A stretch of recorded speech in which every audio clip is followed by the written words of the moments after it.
In case of Azerbaijan, our relationship with the United Nations has been a successful story, and we are happy that it is still ongoing, expanding, and we would be happy to enrich it with more substance.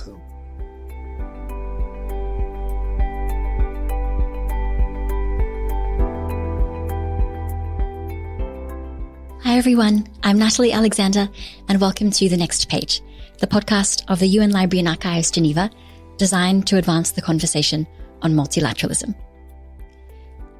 In this episode, we continue our series of conversations with ambassadors to the United Nations Geneva, where we explore with them their experiences as diplomats and what the UN means for their countries today, as we look to the multilateralism we need for our future. Today, our director, Francesco Pisano, is joined by the permanent representative and ambassador of the Republic of Azerbaijan to the UN in Geneva, Galib Israfilov. In March 1992, Azerbaijan joined the United Nations, with this year marking 30 years of accession. Ambassador Israfilov shares some of the history of the nation, its regional role today, and his own reflections on the importance of multilateralism from his experiences as both a bilateral and multilateral diplomat. Let's take a listen.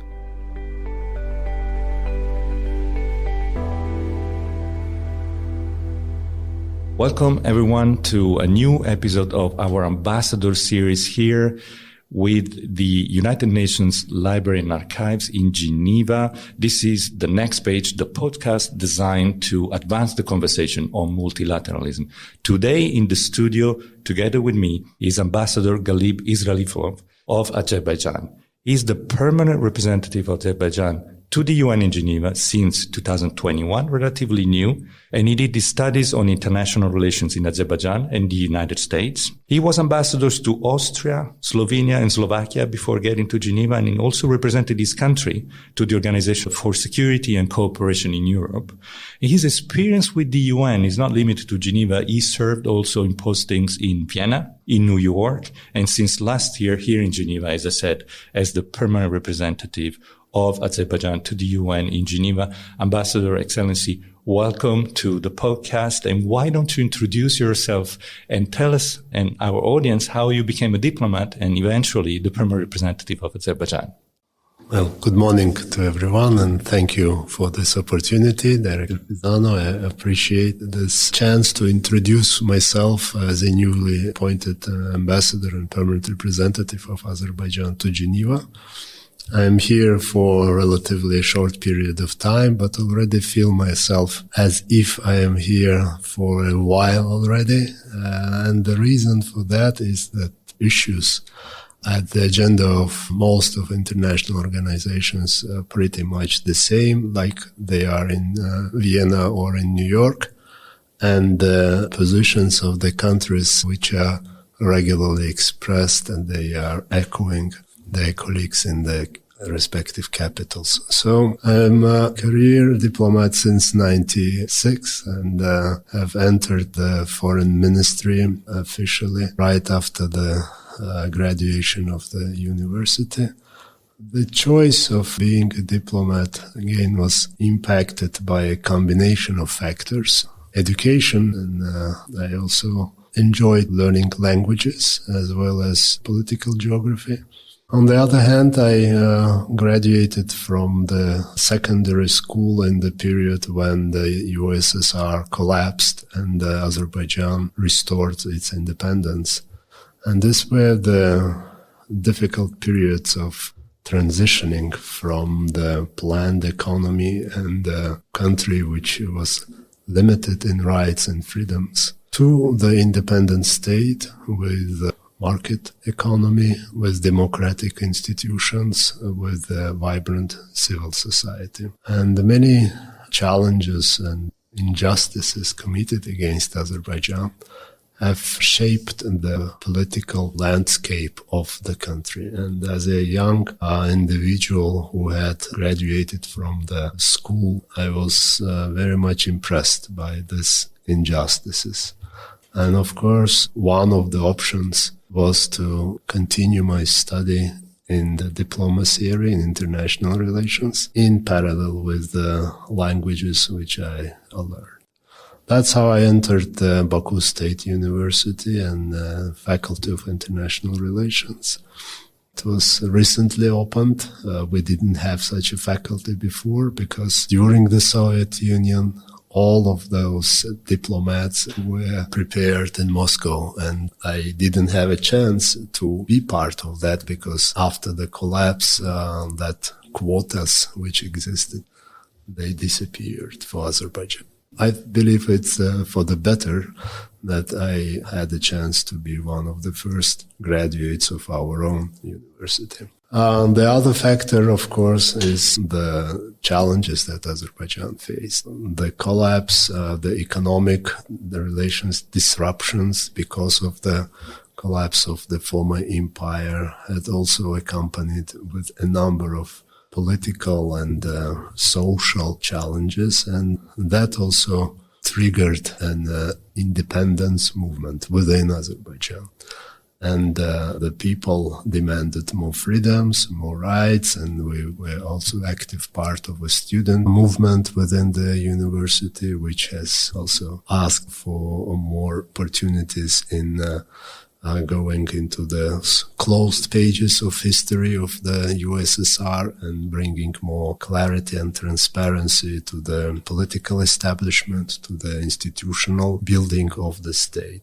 These were the few elements in brief which I can explain why I decided to become a diplomat, and then after the graduation I joined the foreign ministry.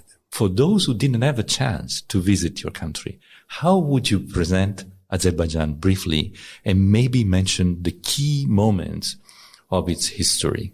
Well, historically, Azerbaijan has been geographically located at the crossroads of East and West, South and North, Asia and Europe, and richness in natural resources, location on the Silk Road, on major trade routes, as well as the open-minded and tolerant character of our society, somehow predetermined the historical and political events within Azerbaijan. We are a very multicultural, multi-ethnic society. More than 30 nationalities can be found living in Azerbaijan. Again, I'm speaking about nationalities which are remaining up to now. But if you go a bit deeper into the history, the numbers might be multiplied.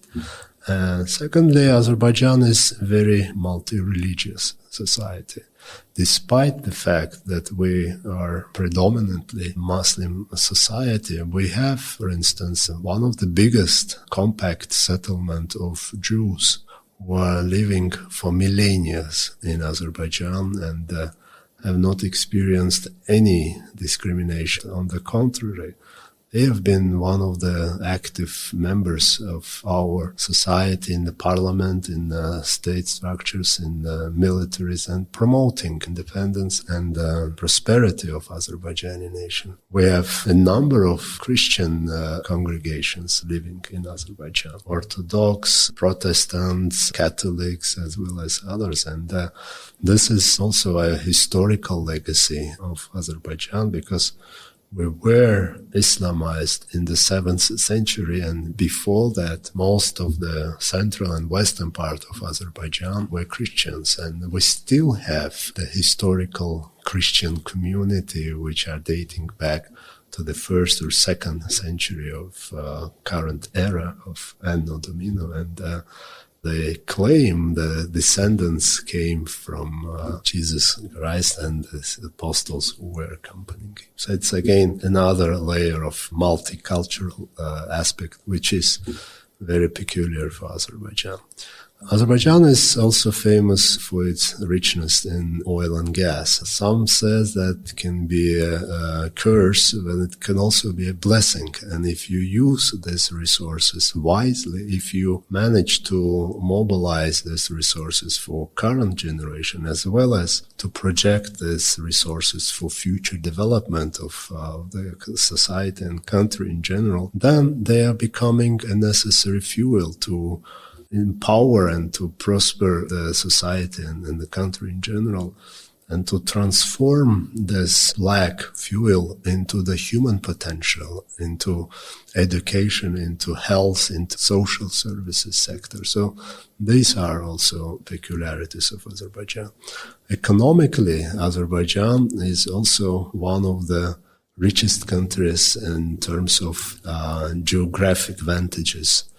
We have 9 out of 13 climatic zones existing in the world, and it's from continental to tropical and to desert climates, whatever you can imagine, except 2 which are on the polar, so those are not available in Azerbaijan.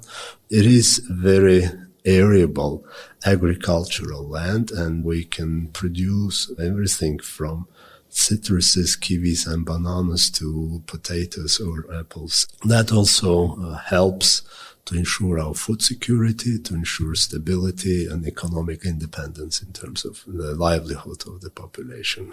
And finally, Azerbaijan is also very rich in its culture. So if you look at the first opera in the Muslim, it was written in Azerbaijan. In the 1908, one of the first Azerbaijani composers who have written this opera and put it in play. In 1918, established the women's suffrage and the right to vote for women, well ahead of many European and other countries in this. Azerbaijan in 1918 established its first democratic republic. We're currently living in the third republic. The first republic was in 1918 and it existed for 2 years. Since 1920 until 1991, we were part of the Soviet Union, and in 1991 we restored our independence and started again to be in full command of our rich resources, of our rights and freedoms, as well as investing into the prosperity of our nation. You mentioned before that Azerbaijan sits at the crossroads between East and West, and actually the South Caucasus area has a very dynamic history, especially during the 19th and 20th century. I was wondering, what is Azerbaijan's regional role in this area? And maybe after that, if you could tell our audience, what are the main challenges and hopes of Azerbaijan as a nation in the world of today? Well, again, I will probably speak of the modern history of Azerbaijan and modern policy of our government. Since 1991, we inherited the problems of the former Soviet Empire, where in principle, starting not from zero, but from minus, industrial and economic might of Azerbaijan during the Soviet times was inextricably linked to the chain of supplies, to the planned economy and the Soviet-type relationship existing between the republics. But once we disintegrated this economic challenges, they have overburdened the society, the government, and that is why we were in a search of dire need of investments and technological advances, which we could have brought into the country and stimulated the economic development and the growth. In parallel to that, we were subjected to military intervention by our neighbor, and a significant part of the territory of Azerbaijan were under occupation, and Azerbaijanis were living in this territory, were expelled from this historical lands, and this has created a humanitarian catastrophe in Azerbaijan. Millions of Azerbaijanis were displaced around the country. And you can imagine the difficult choices which the government faced at that time in the beginning of the 90s. And again, thanks to the wise decisions of our first national leader of Azerbaijan, Heydar Aliyev, who managed to mobilize economy to sign a ceasefire agreement with the support of the mediators in 1994. Within a very short period of time, Azerbaijan have signed dozens of oil and gas contracts. In 1994, we've signed the ceasefire agreement on 10th of May. On 24th of May, we presented our framework partnership program to NATO and became a NATO Partnership for Peace country. And in September of 94, we have signed 21 biggest international contracts worth more than $250 billion. And this money have helped us to stabilize the country, to stand up and to put on a stable development path economy and the society in general. That was one of the fundamental decisions which impacted on the perception how Azerbaijan has to develop and to pursue its policy in the region. So since 93, 94, up until now, Azerbaijan has been developing as a non-aligned, non-member country of any military or alliances, blocs, and not a member of any economic unions. So we are providing our security and our stability based on our own people and our own resources. We are not covered by any security umbrella from east or west or north or anywhere. That is probably the benefit of it, that we can feel independent. We can pursue our policy without due regard to the ambitions or geopolitics in the current world. And I believe current generation of Azerbaijan is indeed getting the benefits of this policy, because we see what is taking place around us. We see how countries of former Soviet Union are struggling to maintain their independence, while in our case, of course, it is difficult to strengthen and to improve the situation. But I believe we are on a better par now than we were in the beginning of 90s. And that has brought a lot of trust and reliability to the policy of Azerbaijan. We are now recognized as a partner in many aspects, in many respects. Azerbaijan has used its strong authority and position to open up the Caspian region for cooperation. We have managed to build trans-regional infrastructure for extracting and transporting the oil and gas resources of the Caspian Sea countries to the Western markets. And the Western markets are our major destination. Although we have 7 pipelines, only 4 of them are going into the Western directions. But the diversification is an advantage in this respect. So we are probably the only country which can be proud of this achievement, because this has taken a lot of efforts on the part of our country to attract investors, to bring in technologies, to talk to your neighbors and to convince them that this is not against the interest of your neighbors, but on the contrary, for the benefits of the region in general. So we did not lose our time. We did not depend on others. We relied on ourselves, and it helped us to build our economy, to build our military potential, to build our independence, and to bring up the living standards of Azerbaijanis to the high-level middle-income country, which we are now, developing country. In the meantime, we have also managed last year to restore our territorial integrity. These actions were based on the norms and principles of international law. We were acting in self-defense and also in line with the Charter of United Nations, which provides us this right. In the meantime, we had carried out this military operation, counter-operation, with particular due regard to the humanitarian principles and norms.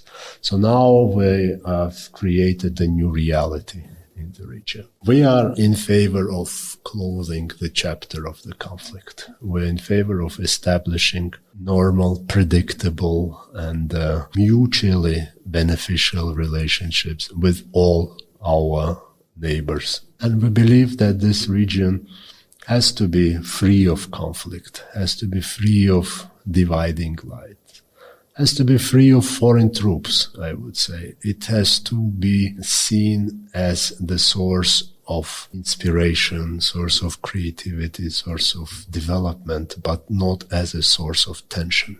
So this is the policy of Azerbaijan in the current world, and we are also investing a lot into the rehabilitation and reconstruction of the liberated territories. My appointment to Geneva from Vienna is also predictable. The government currently is more concentrated on the reintegration of Azerbaijani IDPs back into their territories where they live. For that, I'm also working closely with the humanitarian structures which are present here. Economic rehabilitation, which is also necessary, environmental rehabilitation of the territories. I'm working with a number of UN specialized agencies as well as other international organizations to bring their expertise and knowledge to help us with the rehabilitation. And of course, we are inviting the private sector, other neighboring regional countries to help us with those efforts. So you mentioned when Azerbaijan recovered its independence, and that was in 1991. It didn't waste a lot of time to join the UN. Actually, in March 92, Azerbaijan became a member of the United Nations. It's been 30 years, 2022, as we speak. March is coming up soon. So I wanted to ask you, as the permanent representative of Azerbaijan to the UN, what assessment can we make today of your country's experience in the UN in these 30 years? We are not currently in the 90s. The period of romanticism is over, and we're dealing with realpolitik now. UN is not immune from that. We joined the United Nations in 92. We joined other organizations with expectations that they would help us to overcome the challenges of transition. And the United Nations indeed addressed the concerned Azerbaijan. First of all, it accepted Azerbaijan within its internationally recognized boundaries. And we have pledged to implement and to fulfill our commitments which are under the UN Charter. So Azerbaijan, by this, has also contributed to the international peace and security. 92, 93 were the first years of our restored independence, and during those years, United Nations have addressed through its main bodies number of situations. And we had in 1993 4 resolutions of United Nations Security Council, which considered the situation between Azerbaijan and Armenia and determined that this was a threat to peace and security, have confirmed that Nagorno-Karabakh region and surrounding territories were part of Azerbaijan. It has demanded complete, unconditional and immediate withdrawal of occupying forces from the territories of Azerbaijan. The United Nations has reaffirmed that use of force cannot be considered legitimate for changing the boundaries of the member states, and therefore has established sort of the frameworks for the resolution of the conflict. Back in 1993, the UN General Assembly in 1993 adopted the emergency resolution on delivering the humanitarian assistance to Azerbaijan.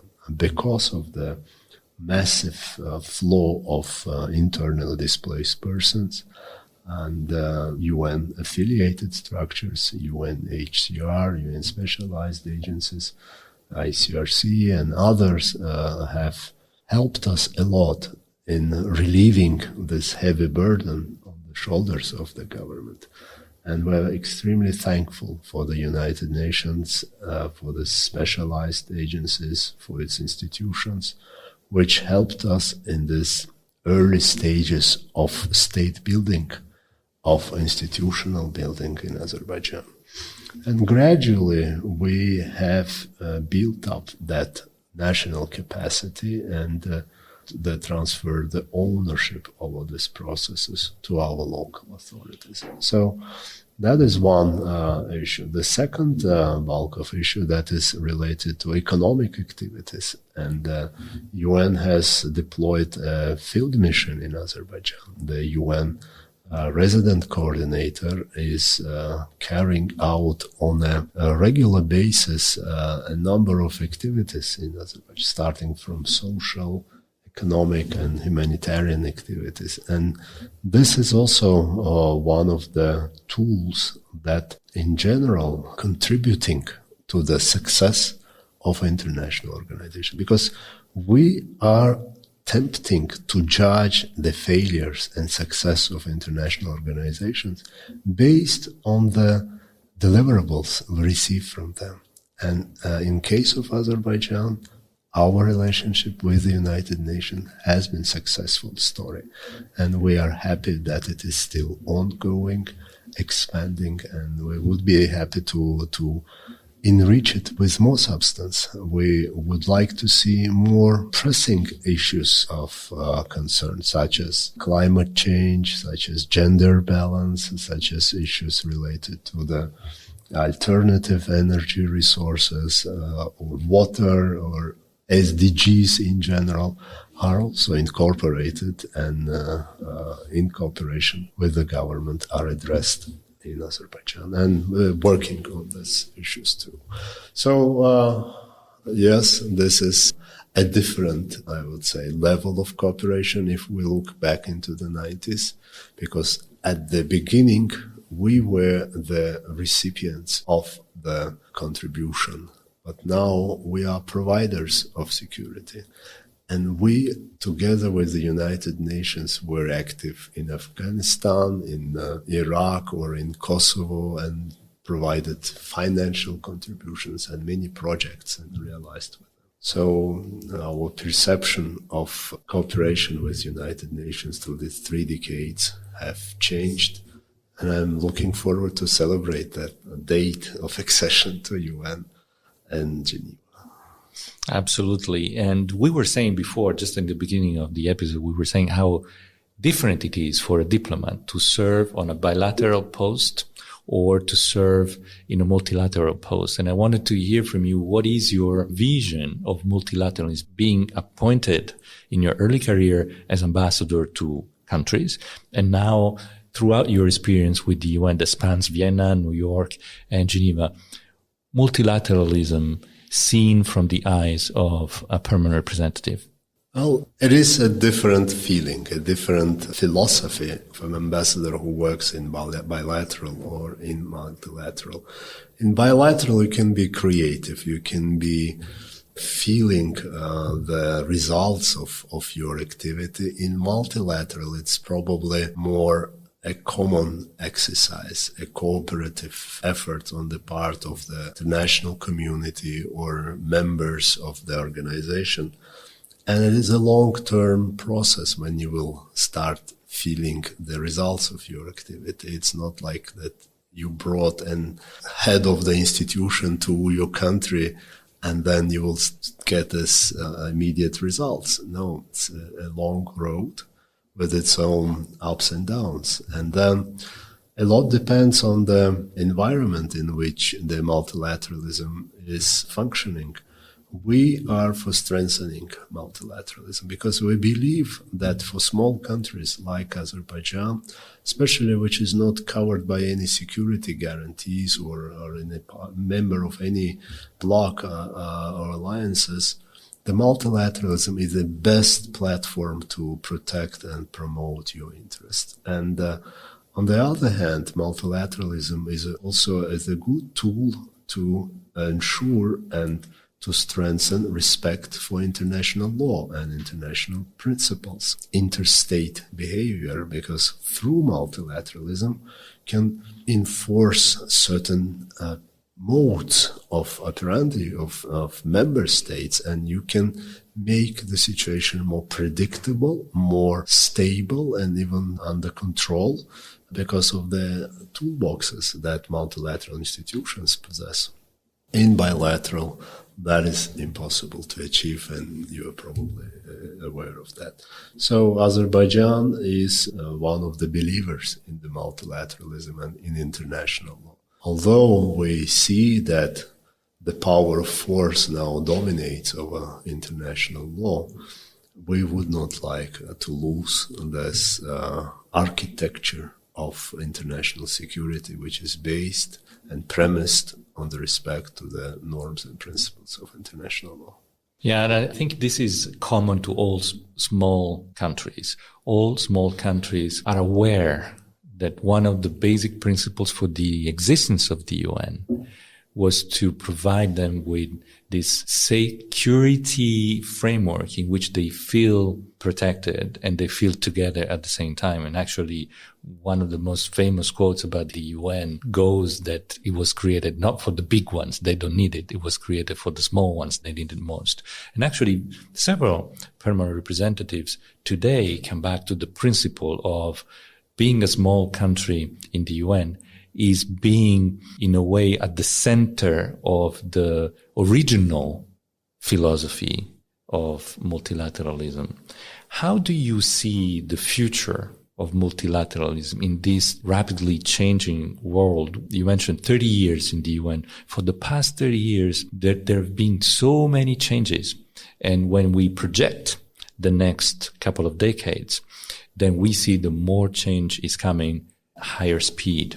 So when you look at the world today, seen from small countries engaged among themselves and with the UN in this thing that we call multilateralism, how do you see it in a couple of decades from now when, for example, we'll be beyond the famous 2030 that means so much in terms of our collective engagement on climate, prosperity, the planet? What is your view? Well, I believe that the challenges we face, they define the mode of response that we take. If we take, for instance, the COVID pandemics, one can hardly claim that it is limited to the boundaries of one state. No, it is a global pandemic, and it doesn't see and doesn't know the borders, and the cooperation between the member states of United Nations, as well as cooperation within the WHO, strengthening, empowering WHO with necessary resources, providing the legal basis for actions. Of course, this is the strength of the multilateralism, which can provide it.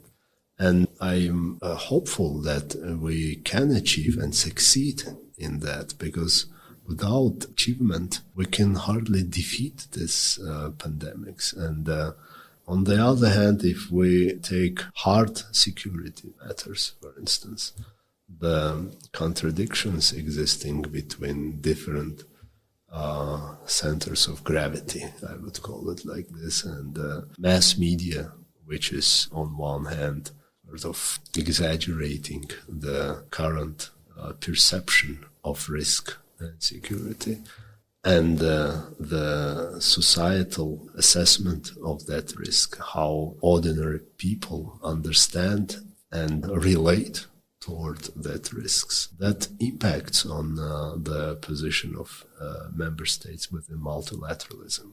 Then, of course, multilateralism advantages are somehow luring, and one can hardly believe in the strength of the multilateralism if it sees tanks or rockets on its border, and it has to take some sort of measures to secure its people and population.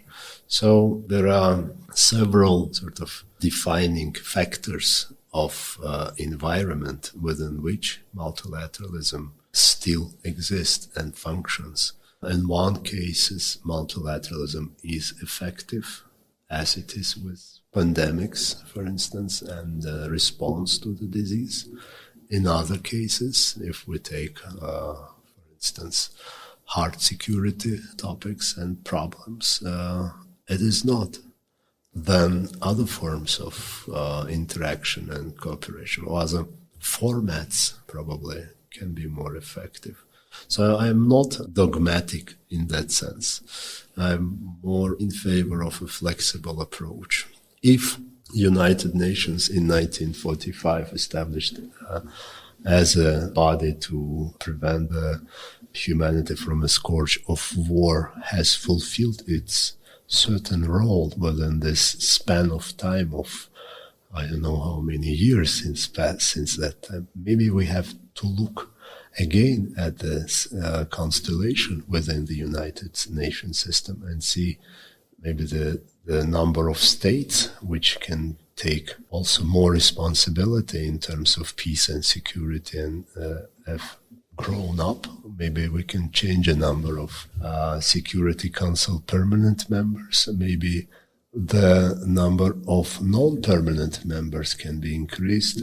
And these discussions are necessary to bring multilateralism in pace with the challenges and threats which exist. So that is the feeling I experienced, I would say. And in a 5 or 10 years term, probably this would be the expected results. And this seems like a good point to wrap up our conversation. But before we do that, any final thought that you want our audience to remember?